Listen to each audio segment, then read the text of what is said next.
Muy buenas tardes, bienvenidos a Analee, Letra y Sentido. Vamos a continuar leyendo este libro hermosísimo, Padre, me pongo en tus manos, de Carlo Carretto.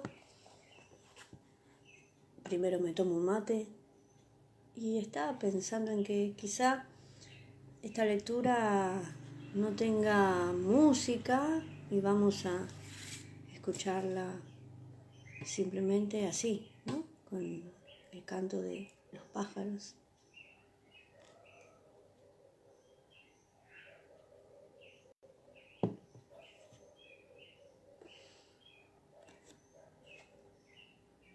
El segundo capítulo se llama Me pongo en tus manos y dice así: Dios es mi Padre. Estas sencillas palabras son la proclamación de la profecía más importante que se refiere al hombre y la respuesta a todos los interrogantes hechos al misterio de la vida que se ha revelado sobre este pequeño planeta llamado Tierra. Tal profecía aletea sobre toda la creación. Responde a todas las cuestiones. Sacia toda sed. Colma toda esperanza. Justifica toda respuesta. Ilumina la oscuridad. Dice quién es el hombre. Quien cree en ella está en la luz. Quien no cree permanece en las tinieblas. Quien espera en ella está en la alegría. Quien no espera en ella está en la angustia. Quien la ama está en la vida. Quien no la ama está en la sombra de muerte. ¿Qué significado puede tener la vida del hombre sobre la tierra si tal vida no desemboca en la vida eterna de Dios? ¿Qué significado puede tener la paternidad del hombre si su destino es la nada? ¿Es que la lógica de la vida se termina con la muerte? ¿Es que el gozo de la luz baja el telón sobre las tinieblas eternas? ¿Es que el fuego del amor se apagará en el abrazo con el hielo infinito del límite? No. El corazón del pobre la ha sentido desde siempre, y en la profecía de la paternidad de Dios, tan bien expresada por San Pablo en la carta a los Efesios, nos ha predestinado a ser sus hijos adoptivos, Efesios 1:5, ha puesto su fuerza de vivir y su valor para esperar, bajo todos los cielos, en todos los tiempos. Sí, el hombre aparece en la tierra ya llamado, y en su profundidad y poco a poco supo hallar su vocación de hijo. No en vano Tertuliano dirá que el hombre ha nacido naturalmente cristiano. Por consiguiente, predispuesto y hecho para oír el mensaje de Cristo. Y el mensaje de Cristo es precisamente este: Dios es mi Padre. Dios es tu Padre, oh hombre.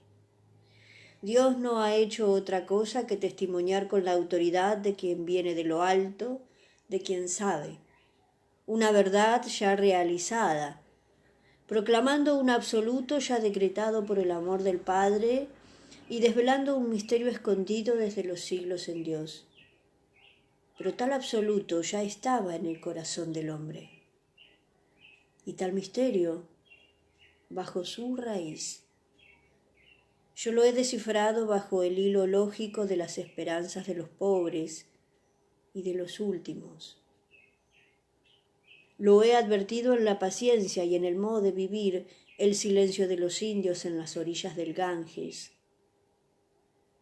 Lo he visto en los ojos llenos de confianza del hombre del desierto cuando, con su hinchaya, da testimonio de su esperanza sobre su mañana.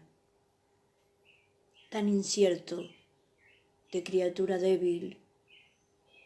Sí, el hombre ha intuido su destino, si bien confusamente, y ha encontrado en él el coraje de vivir y la fuerza de esperar, porque merece la pena vivir, si Dios es mi Padre,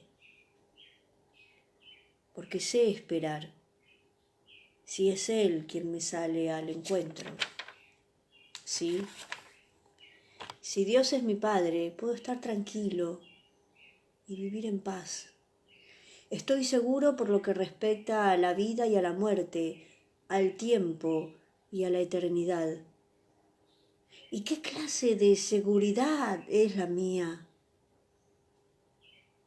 Es una blasfemia decir asustados, en el año 2000 seremos 7.000 millones sobre la tierra, ¿y quién nos podrá alimentar? Dado que los graneros y la fantasía de Dios son más grandes y capaces que mi miedo. Si Dios es mi Padre, sirvo para algo y encuentro en Él mi verdadera dignidad. Si Dios es mi Padre, no seguiré repitiendo hasta la saciedad, ¿por qué? ¿Por qué? ¿Por qué? Sino que diré con realismo y confianza, tú sabes, tú sabes, tú sabes. Si Dios es mi Padre, no atribuiré únicamente a los fertilizantes y a la calidad de las semillas la abundancia de la cosecha, sino que me acostumbraré a repetir lo que Él mismo me ha sugerido que diga: el pan nuestro de cada día, dánosle hoy, entregándome con valor y paz a las adversidades de las estaciones y al devenir de la historia. Si Dios es mi Padre, no atribuiré a la casualidad los acontecimientos de la jornada, sino que los consideraré como indicaciones de su amor. Si Dios es mi Padre, no me volveré improvisamente incrédulo ante un cataclismo de la naturaleza, sin lograr encontrar de nuevo la conexión entre el amor y la adversidad, entre la existencia de Dios y el dolor que me ataca. Dios es Dios y es Señor del universo, incluso si tiembla la tierra y los ríos se desbordan. Y es Padre aunque el frío me hiele las manos y un accidente me deje inútil para toda la vida. Ser Dios y ser Padre significa para mí que soy hijo suyo, que pese a todo, Él es capaz de transformar lo que nosotros llamamos mal en bien y de dirigir los acontecimientos misteriosos e incomprensibles para nosotros en cosas buenas para sus hijos. Como dice la palabra de la Escritura, Dios nos trata como hijos. ¿Y qué hijo no es corregido por el Padre? Hebreos 12:7. Pero aquí entramos en el verdadero problema que hace difícil la visión de lo real, especialmente en quien no es aún fuerte en la fe y tiene una visión limitada del todo. Entre la profecía proclamada por la palabra de Dios y lo que aparece a mis ojos hay un choque, una especie de contradicción continua, con frecuencia una negación. Es más, yo diría que lo que aparece ha sido programado por alguien o por algo para negar la profecía. Dice la profecía de Abraham: mira el cielo y cuenta, si puedes, las estrellas. Así de numerosa será tu descendencia.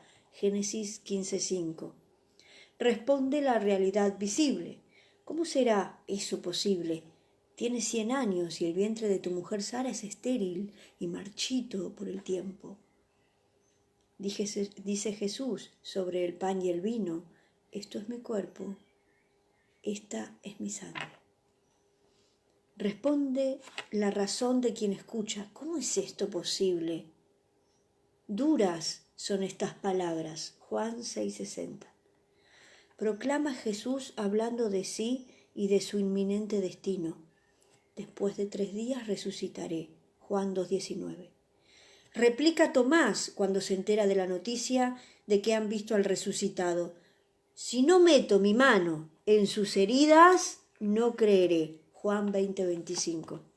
Por eso, cuando profetizo sobre el cosmos y sobre las contradicciones de lo que aparece a mis ojos, que Dios es Padre, todo me responde patrañas.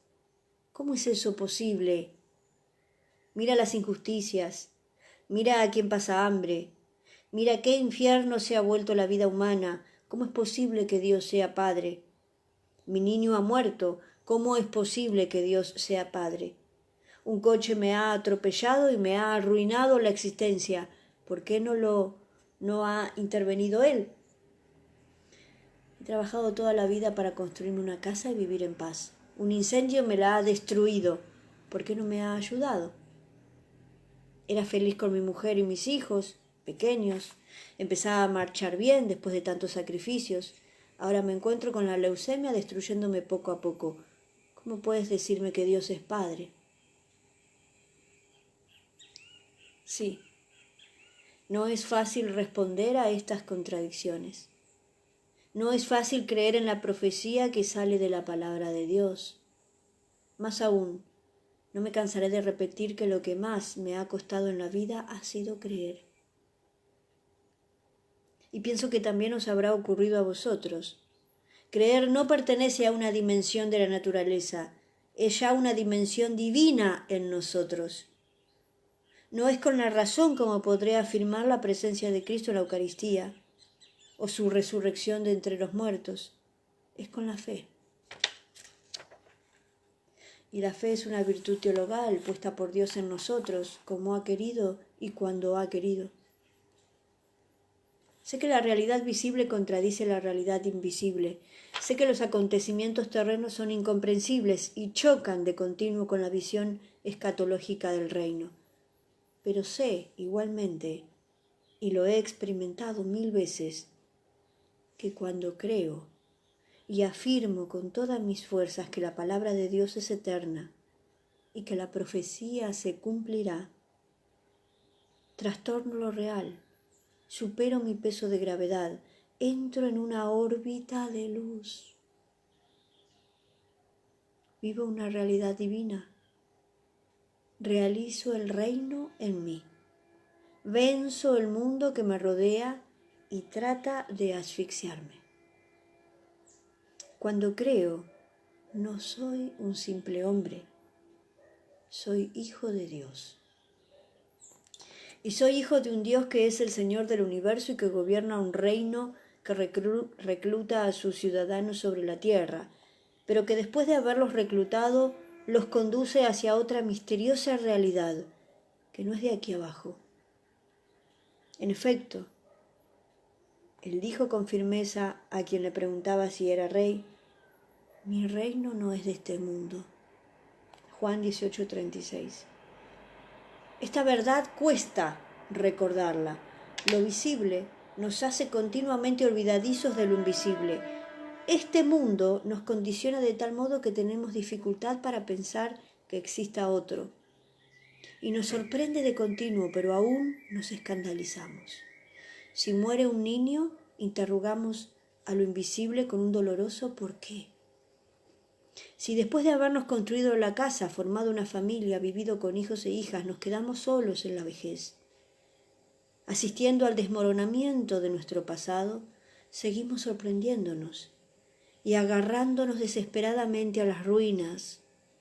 Damos patadas para prolongar un poco más nuestra estancia aquí abajo, sin tener para nada en cuenta que las realidades invisibles deben absorbernos para transformarnos y arrancarnos de las realidades terrenas.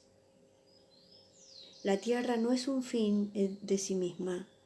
Lo que ahora veo es solamente un comienzo, un desenvolvimiento. Lo veré más tarde. Si la tierra fuera fin de sí misma, sería incomprensible, enemiga incluso. Si fuera fin de sí misma, si se acabara aquí, abajo, nuestra dolorosa historia de hombre, no tendría dificultad para catalogar entre los criminales a aquel que de un modo u otro la ha pensado, construido y puesto en movimiento.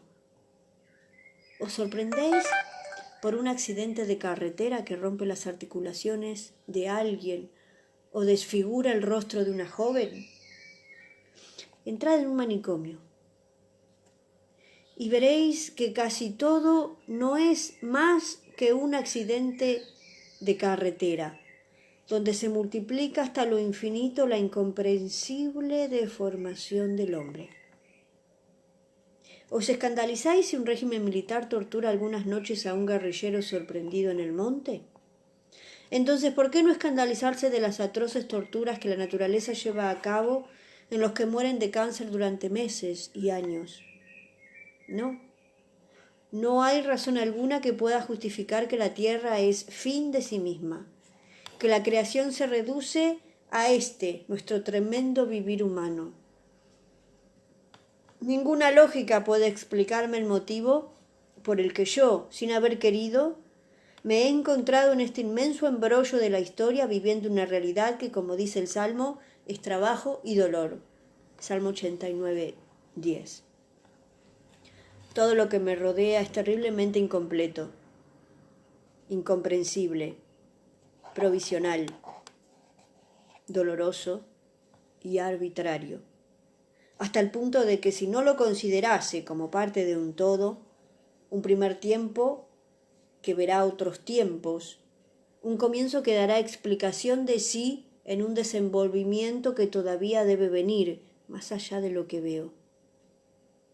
No podría menos de acusar a Dios mismo, que ha hecho las cosas tan mal, y a una tierra tan llena de agujeros capaces de provocar terremotos, y a unos cielos tan dementes como para destruir las pequeñas chozas de los pobres pescadores. Ante la realidad, ante toda la realidad que abarca mi ojo de hombre, no cabe otra postura, o maldecirla como hija degenerada de un padre loco, o aceptarla como misterio. El Espíritu de Dios que me habita me dice que la acepte como misterio y me lo atestigua con su voz permanente, y yo se lo atestiguo a mis hermanos y les digo, sí, Dios es Señor del universo. Y es Señor aunque el mar se embravezca, es Señor aunque sufra y llore, es Señor aunque mi casa sea destruida por el tiempo, es Señor aunque haya sonado la hora de mi muerte. Y es precisamente la hora de morir la que me explicará las cosas. En ese momento incomprensible para mí, hijo del hombre, el que se desenvolverá luz para mí, hijo de Dios, muriendo entenderé el porqué de la vida, muriendo como átomo oprimido por el peso de todo el universo, o recalentado por la temperatura sin límites del amor, explotaré en la eternidad de Dios. La muerte es la puerta de la resurrección. La muerte es la entrada a la plenitud de la vida. La muerte es el secreto más grande que debe desvelarse.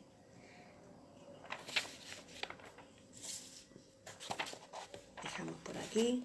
Hemos leído el capítulo 2.